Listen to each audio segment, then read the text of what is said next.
Hi guys, this is Creative Cuts, a channel where I build, paint and create things. I received an email asking to build E.T.'s spaceship in a diorama. Hell yeah! Now you're talking my language.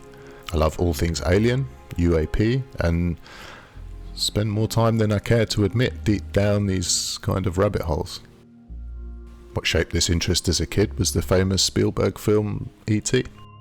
It allowed me to see what an alien could look like, and as a child I never really questioned whether aliens were real. I just accepted it. Now if you like these kind of build videos and you want to support the channel, hit the like button, it really helps. Subscribe to stay up to date with all the latest videos, and hit me up in the comments below. Let me know what you would like to see me build in the future. But enough chit chat, time to start building.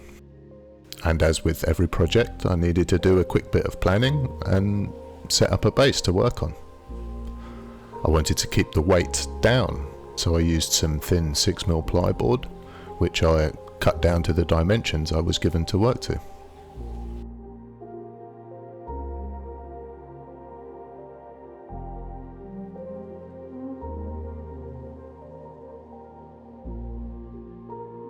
Whilst the 6mm board is nice and light, it doesn't give much surface area to fix the two pieces together. So I added a thicker batten to increase the surface area. I spread out an even layer of wood glue and then used screws to lock everything down.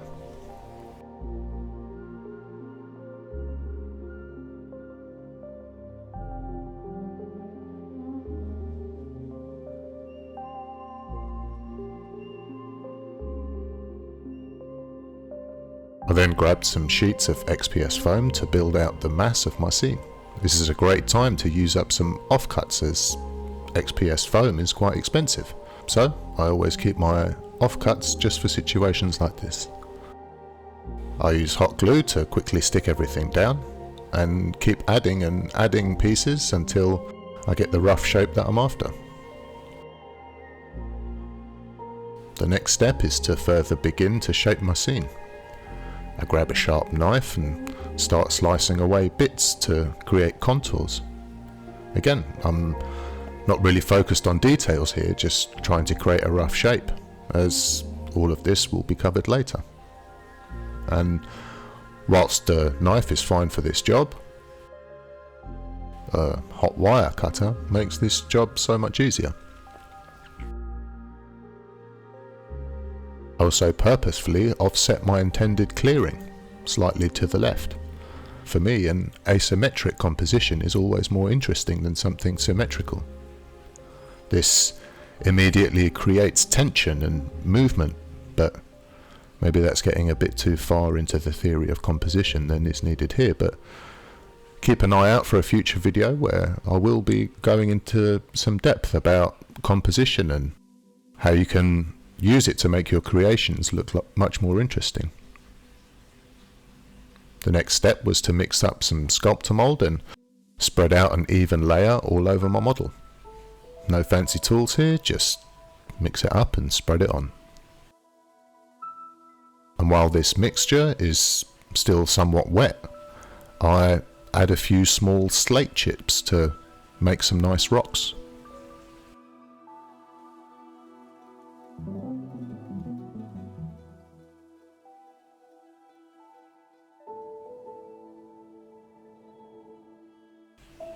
And whilst all this was drying, I switched lanes and started to work on some trees. I took some thin balsa wood dowels and used a sharp craft knife to sharpen one end.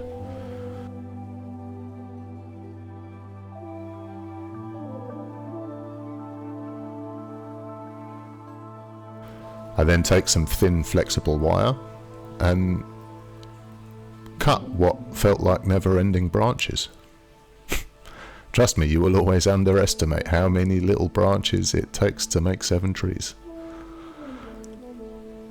I then grab my pokey tool and stab holes into the balsa wood trunks where I want my branches to go.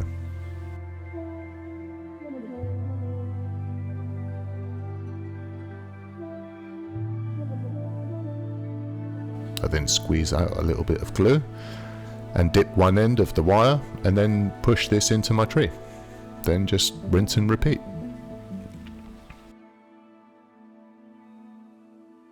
I purposefully kept the branches longer than I needed to, so I could shape the tree branches by cutting them down as needed.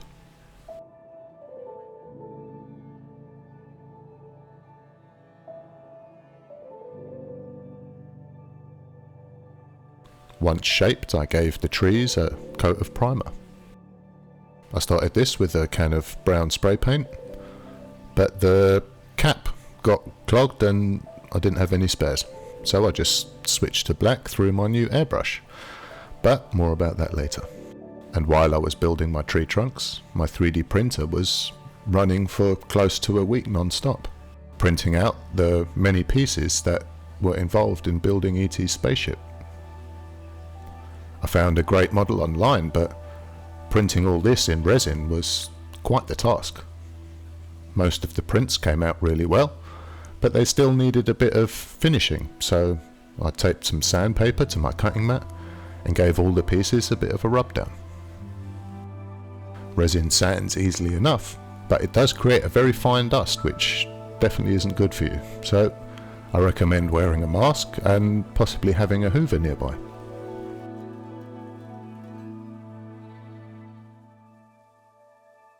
A couple of the parts didn't fit together perfectly, so I added a little bit of tape here and there to get a really nice tight fit.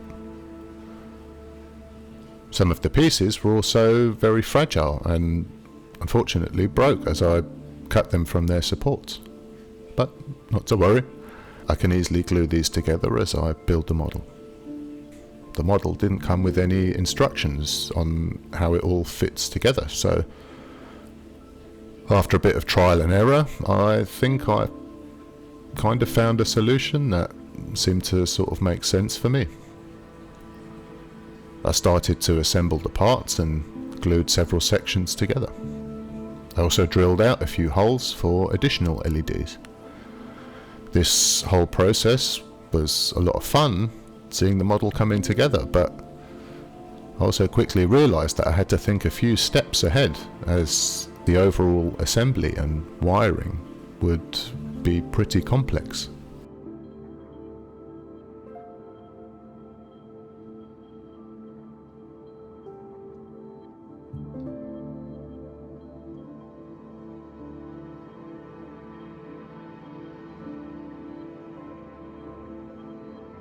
Sometimes I had to switch to a pin vise and a very fine drill bit to make small holes in more delicate pieces.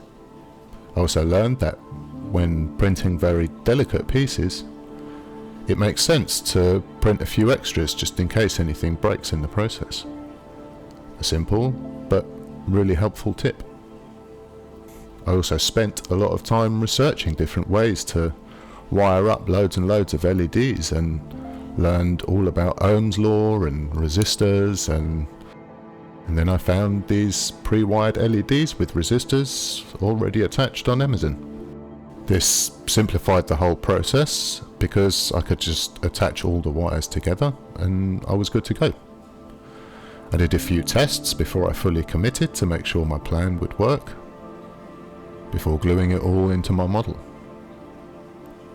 I simply connected all the positive ends and all the negative ends together and then ran a single set of wires to my power source, in this case a 9-volt battery. I also found some heat shrink tubes in my local supermarket. You can't beat the middle of Lidl. Just goes to show, always keep your eyes open for materials, because who knows what random place you will find bits for your next project. I used these to insulate all the joints and keep everything nice and tidy. Next, I really had to get my thinking cap on because I had to plan exactly how many LEDs of what colour would be in which circuit and then in which order these would need to be added. I started to add the LEDs one by one and kept my fingers crossed that all my planning was correct.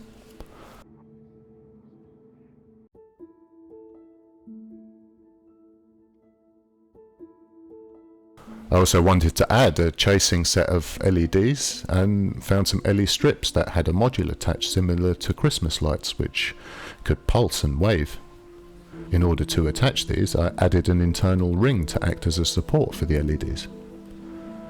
As you can see, it's got real complicated real quick, fitting what worked out to be 51 LEDs with resistors and an additional 2 meters of LED strip into such a tight space, and keeping track of which wires went where, and remembering to add heat shrink sleeves before soldering to every wire was a bit of a challenge, I will admit. Some wires needed to be threaded through the model first, so again, understanding the assembly process and planning ahead required real concentration, and I will admit I got this wrong a few times and had to rewire certain sections whilst cursing like crazy, but that's all part of the process, I guess. For example, I had to thread, wire and connect these landing lamps as a subsection in order for it all to work. By now the space inside the spaceship was so tight that my big fingers wouldn't fit anymore, so I had to switch to using tweezers.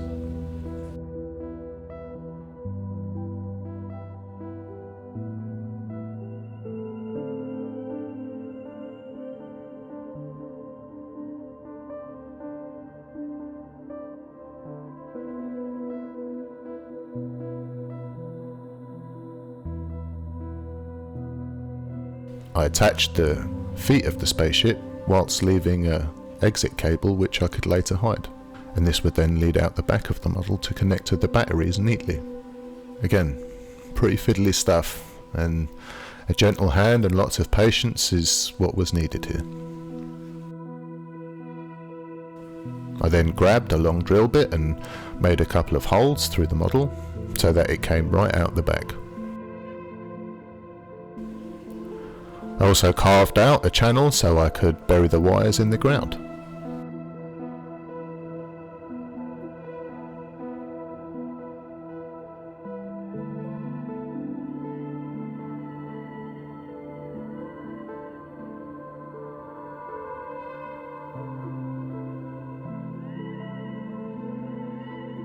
I cut up some styrene tube and put a soft bend into it. This would act as trunking for the wires, just like in real life. I had also added some sides to the base of the model, just some more wood cut to the contours of the foam base. I used some filler to blend the two materials together. I also used a few thin offcuts to make a small cradle to hold the batteries. I used the battery to set the distance and wanted to keep it so that changing the batteries in the future would be easy to access.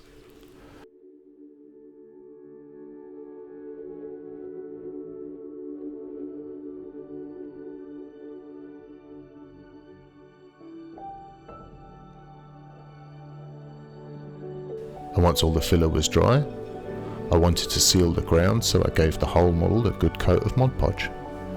This basically acts as a reset button, as it unifies all the different materials underneath, and it gives you a uniformed layer to paint on once dry.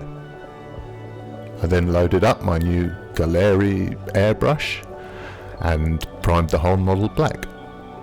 I have given this airbrush a solid test run throughout this project and have honestly been extremely impressed. A really quality bit of kit for a relatively cheap price. If you're interested, I'll be doing a full in-depth review video, so keep an eye out for that.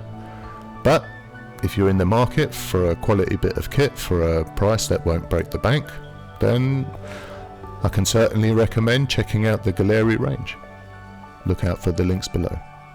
To prime the spaceship, I didn't want to mask each individual LED and didn't want any overspray on them, so I primed the spaceship the old-fashioned way and just used a brush. Next, it was time to work on the ground for this model. I wanted to keep things pretty simple and rely on a mixture of natural textures and paint. So I spread out a layer of PVA glue all over the model. I keep a selection of old brushes just for tasks like this.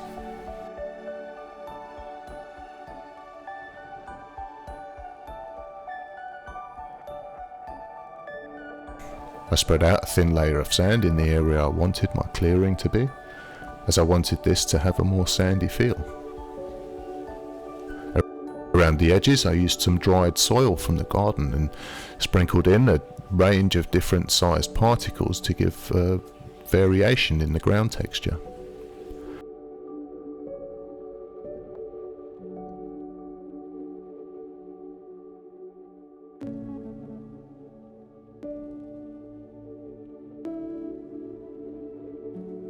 On top of this I sprinkled some small crushed up sticks and roots, again to give the feel of a natural forest floor. For those familiar with the channel will know that I cannot stress enough that the key to realism in recreating nature is variation and variety. So, to lock all these lovely textures in place, I spray the whole model with some IPA and then come in with some very thin PVA and just add a few drops and let it soak into the ground. And then on top of this I give the whole thing a little sprinkle of soil to tie everything together. And while this was drying I switched to painting up the spaceship. I used a soft makeup brush to paint the model, as I didn't want to leave any brush strokes, and this gives me a lovely uneven paint job. Again, adding that variation I was talking about earlier. On top of this I mixed up an oil wash and washed over the whole model. This picks out all the details and stains the various panels, and also allowed me to really control how much paint was left in a particular area.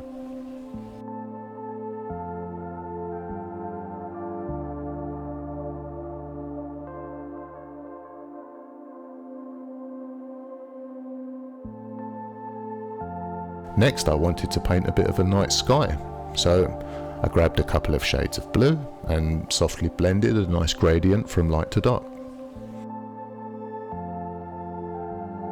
I also shot in a few dagger strokes towards the base to imply a depth of forest behind the trees.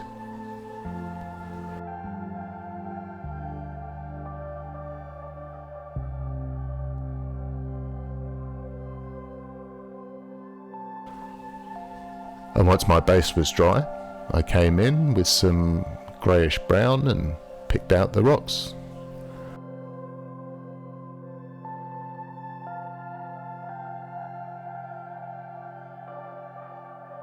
I brushed over all of these with a lighter shade of grey to pick out the edges.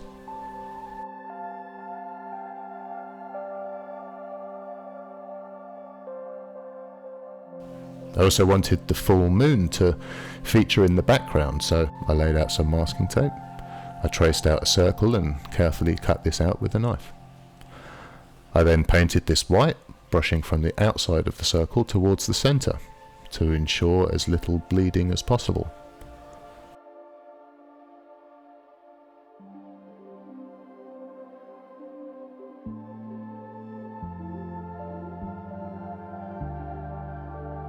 Once this was dry, I mixed up several shades of grey and, using a reference image of the moon, started to quickly dot in a few shapes. I wasn't really worried about details at this stage.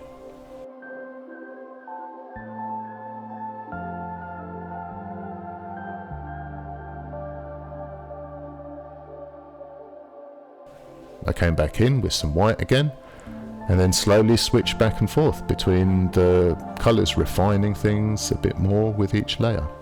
I purposefully pushed the contrast to begin with, as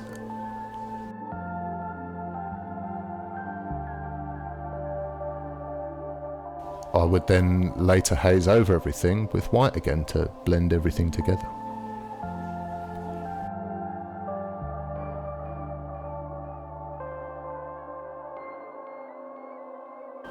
I also took this time to tidy up any joints and edges with a little bit of extra soil.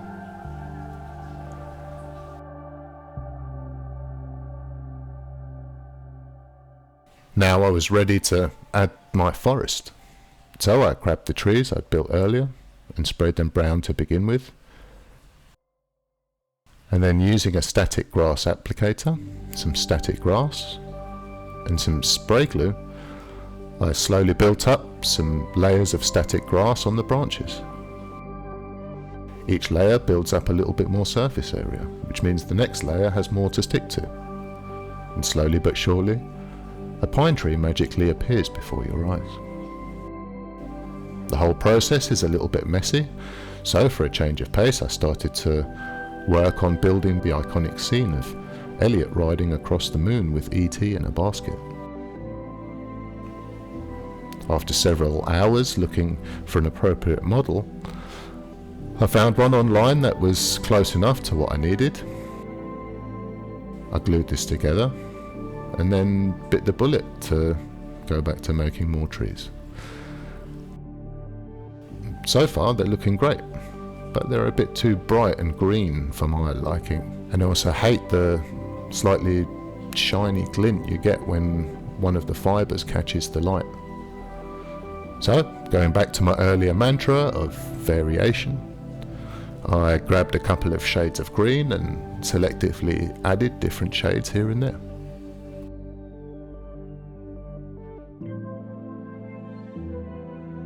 I sprayed in some brown on the underside of each tree to give the effect of dead needles and adding, you've guessed it, variation. Next, I needed a solid way of connecting the trees to my model. So I grabbed some small nails and made a small hole in the underside of the trunk and then glued in a nail with the pointy end facing down.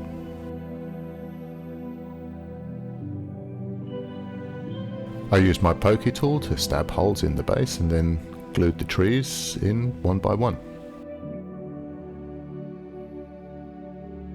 And with my trees in place, I could cover up the trunking for my wires with the same recipe that I used earlier. I then added some grass tufts in different sizes and colour.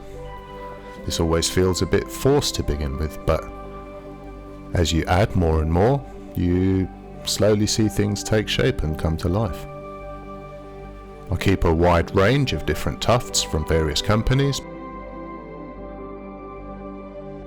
but some of my favourite are these spiky tufts from Gamer Grass, as they have a much more natural shape than your regular run-of-the-mill tuft that you see everywhere. And with my forest looking like a forest, I switched back to my figure on a bike. In the movie, Elliot wears a cape and E.T. is covered with a blanket. So I mixed up a 50-50 mix of green stuff and milliput. This is my favourite mix for putty, as it gives you the best qualities of both material. Soft, but holds details without being too sticky. I just mix them together and then set it down for 15 to 20 minutes just to let the curing process begin ever so slightly, making the material much easier to work with. To make the cape and blanket, I simply flatten my putty and roughly cut out a cloak shape, and then carefully pushed it onto the model using silicone modelling tools. Once I was happy with the shape, I used a bit of blue tack to hold the model at the right angle, so gravity could hold the cloak in place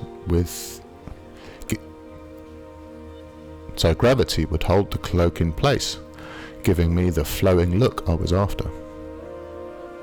As part of this request, I was asked to add the name of the film and the year it was created, so I made a few bits in Blender and then printed these out. Next, I wanted to weather the spaceship a little bit, so I used a bit of streaking grime and rust streaks by AK Interactive and added a few more drips here and there in specific places.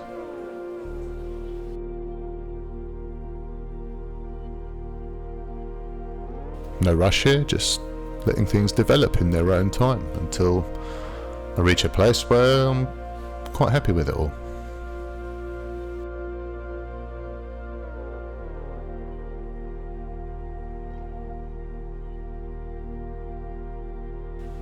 I also wanted to give the moon a bit of a glow, so I shielded the rest of the model from overspray and sprayed a bit of a halo around the moon.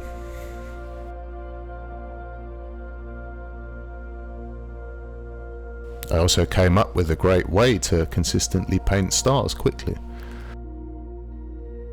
By using a kebab stick, I could get a clean, consistent white dot in the exact place I wanted.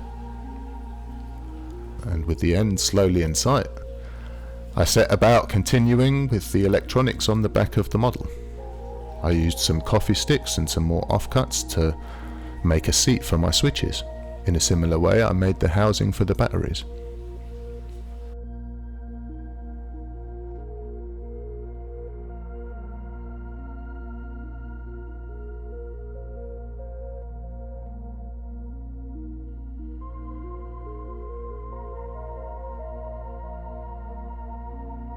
I then threaded my feed wires through the trunking,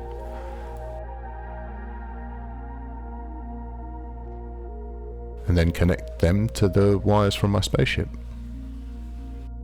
And then I connected all the wires together, wire up the switches and heat shrink all the connections as the same as before.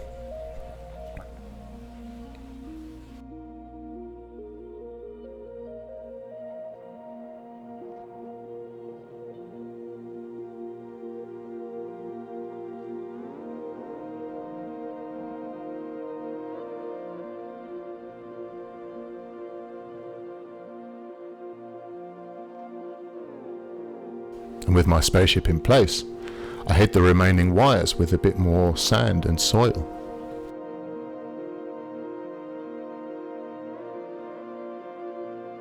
And all that was left was to add the remaining parts of the model. I used some transparent perspex rods to support the Elliot model just away from the moon to make him look like he's actually flying through the sky. I glued the model in place and then carefully glued in the numbers underneath, trying to keep the spacing between the numbers as straight and consistent as possible. I also wanted to add a ramp and a little ET model as if he was coming out the spaceship.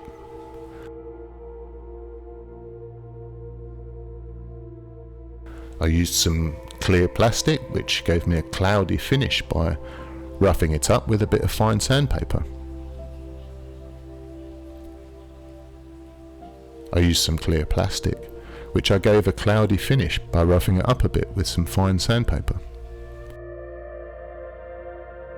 I printed an ET model and started to paint this up with my usual mix of Monument Hobbies and Vallejo paints.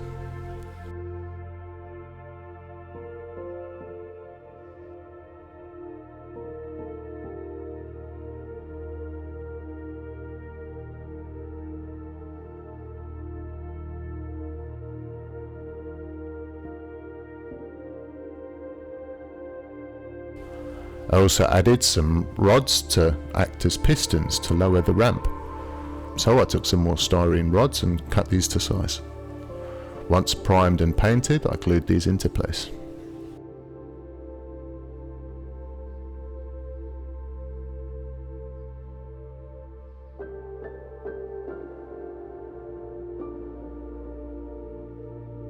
I took some zip ties and Velcro strips to tidy up the cabling on the back of the model. And there we are. This has been a bit of a mammoth build, but this has been a bit of a mammoth build that has really tested my technical capabilities, but as ever, I've learned loads and will definitely be incorporating some of this knowledge into future models. I also wanted to take a second to thank everyone for the amazing continued support on the channel. If you've enjoyed the video, make sure to hit the like button, subscribe to see more videos like this in the future, and let me know what you think of the model. I love getting feedback from you guys, and we have a great community here who are really friendly, who love to help out, so don't be afraid to get involved.